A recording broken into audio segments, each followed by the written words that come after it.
United States President Donald Trump has announced Sergio Gor to be the next United States ambassador to the Republic of India, along with Special Envoy for South and Central Asian Affairs. On this, President Trump stated, and I quote, "For the most populous region in the world, it is important that I have someone I can fully trust to deliver on my agenda and help us make America great again." I have with me Mr. Abhijit Iyer Mitra, who is a senior fellow at the Institute of Peace and Conflict Studies, joining us on the broadcast. So thank you for taking the time to sit with us. Of course, a very significant development. We've been seeing ups and downs in India and the United States relationship, and now the US President has announced a new ambassador to the Republic of India. How are you viewing this move by the US President, especially if you take a look at his statement where he has said that he wants to have good relations, he wants to have someone he can trust when it comes to dealing with the most populous nation in the world? Thank you. It's a mixed bag.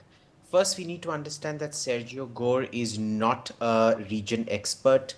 That's a good thing and a bad thing because you can convince him of certain things. He won't come with, uh, preloaded baggage, so to say. The downside is he's also been jointly accredited to the South Asia and Central Asia region, which means he's probably going to carry forward, Trump's peace plan of making India and Pakistan sit together. The question is, how soon will we beat him down on it and, make him reappraise both his own preconceptions and his boss's notions about how India works. That said, if that does not happen, you will see a treatment very similar to Eric Garcetti. He'll be cold shouldered, he'll be blacklisted, he won't get meetings, etc., etc. We're very good at handling these situations. Now, this is on one side. On the other side, he may just be here to pressurize us even more on trade and things like that, which is, it actually counterintuitively makes things easier. Because right now there is no communication happening. There are announcements happening from Washington. We do not have an interlocutor here to talk to, uh, short of the prime ministerial level. See, when the prime minister calls the president, it becomes problematic because then it's seen as a panic reaction and India kowtowing. It's politically impossible. Having an ambassador here means that you can, the joint secretary in Americas in the MEA can call the ambassador over, have a chat, and things like that, which surprisingly makes life easier. But, as a mixed bag, it could be both a sort of a deconfliction mechanism that may also lead to greater conflict on account of India, Pakistan, and things like that. Well, sir, we also saw Secretary of State Marco Rubio make a statement as well, and he made a very interesting statement where he said that Sergio Gor will be an excellent representative to one of the most important relationships of the United States that the United States has in the world. So, when we take a look at all of the moves made by the United States, all of the statements being made by the US President, we have seen many calls from Republicans as well as Democrats urging the United States President to better his relationship with India. And now the Secretary of State has come out and said it is one of the most important relationships that the United States has. But how much value can we place in a statement like this when we still see repeated claims, repeated statements by the US President on India and Pakistan, on India trade, on India and Russia?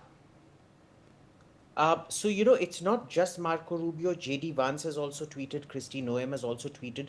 Clearly, there is some kind of an active campaign to portray Sergio as a big uh, concession to India.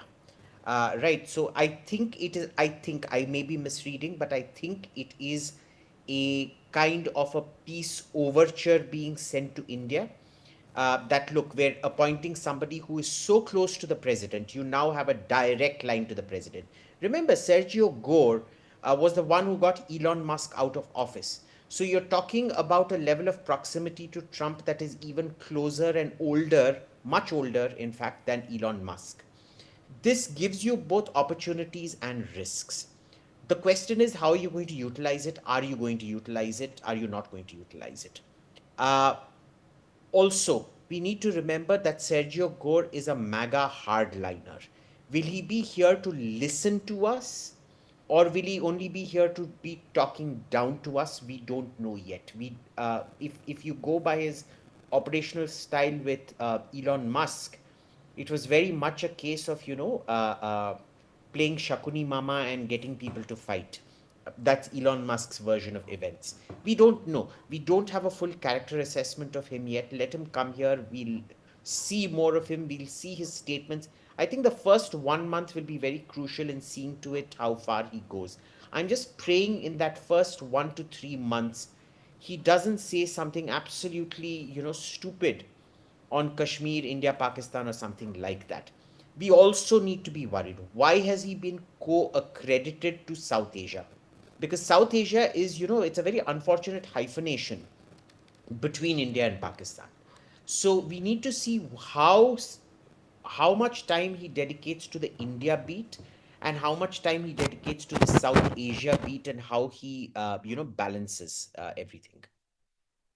Well, so as you mentioned, there is a long-standing and close relationship between the United States President and Sergio Gor, of course. Now, what we're seeing over here are two very interesting things. One, of course, is that there have been some concerns raised over Sergio Gor's appointment, as he does not have much experience in foreign policy, which is something that you touched upon as well. And on the other side, he has been a very close aide of the United States President. So when we take a look at both of these things, do you view this appointment as something that has been made to actually help India-US ties progress, or is it something that has been done more by the US President to keep eyes on the ground in India? Both. Because remember, just day before yesterday, the US Embassy in India put out a statement directly contradicting the president. It's not the first time they've done that. He could be sending a MAGA loyalist here just to keep an eye on the embassy and see to it the embassy doesn't undermine his efforts to, pressurize India. On the other hand, precisely because Sergio Gor is literally, he can pick up the phone and go, yo, Donald, how are you doing, kind of thing. It also gives you a direct line of access. So, like I said, lots of opportunity, but also lots of risk coming along with his appointment here. Well, of course. One last question that I would like to ask you is that the United States President's announcement of this appointment comes very shortly after, a planned visit by US trade negotiators to New Delhi was very abruptly cancelled, and after that we get this announcement. So all of these hot and cold statements being made by the United States President that we've been seeing, where do you see this going? Do you see a thaw in relationships, in the relationship soon, or with the United States President playing to both sides? What can we expect when it comes to India-US ties? I certainly hope for a thaw, but I'm not betting on it. But given Trump, I mean, you remember the meeting that Zelensky had in the White House in February, which became a complete shouting match, and he was literally kicked out of the White House. And today, August, so it's what, like 3-4 months down the line, they're suddenly best of friends again, Zelensky and Trump all over. He's patched and made up with the Ukrainians. He's gone and met Putin, etc., etc. I think Trump is at that point where he realizes that his book, The Art of the Deal, the dictums out there don't really apply to India. India does not react the way Trump expected us to react. He thought we would react, say, like NATO or a European country or things, call up, send emergency negotiators, whatnot, there to talk things over. We did nothing of that sort. So he realizes he needs to change track. I suspect, I couldn't be sure, he might also be sending people over to discipline the embassy out here. We don't know. But I would suspect, being a smart guy, he would be sending Sergio over mostly to build bridges, I suspect. And I think we should use it. We should be cautious and use it. But look, this tension between us, it is temporary. The thing is, we don't know how long the time frame of the chill will be, but eventually it will get sorted out. Now, will Sergio Gor sort it out? Will it get sorted out in a month, in a year? I don't know. So, it's best to be cautious, but I would say this is very much a reconciliation uh, on balance. I would say it's about a 65-75% probability that this is